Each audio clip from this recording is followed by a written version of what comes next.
ఒకసారి ఒక దట్టమైన అడవిలో ధైర్యమైన చిన్న కోతి ఉండేది. అది ఎప్పుడూ ఆనందంగా, చురుకుగా ఉండేది. ఇతర జంతువులకు సహాయం చేయడం దానికి చాలా ఇష్టం. అందుకే అడవిలోని అన్ని జంతువులు ఆ కోతిని చాలా ఇష్టపడేవి. ఒకరోజు భారీ వర్షం పడింది. అడవిలో నీరు నిండిపోయింది. మార్గాలు అన్నీ నీటితో కప్పబడ్డాయి. చాలా జంతువులు అక్కడక్కడే ఇరుక్కుపోయాయి. ఒక చిన్న కుందేలు తన ఇంటికి వెళ్లలేక ఏడుస్తోంది. కోతి వెంటనే చుట్టూ చూసింది. ఒక పొడవైన దిమ్మె, చెక్కముక్క కనిపించింది.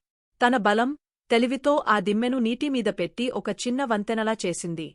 భయపడకు, నెమ్మదిగా రా అని కోతి చెప్పింది. కుందేలు జాగ్రత్తగా దిమ్మె మీద నడిచి సురక్షితంగా దాటింది. తర్వాత ఇతర జంతువులు కూడా అదే దిమ్మెను ఉపయోగించి దాటాయి. అందరూ కోతికి ధన్యవాదాలు చెప్పారు.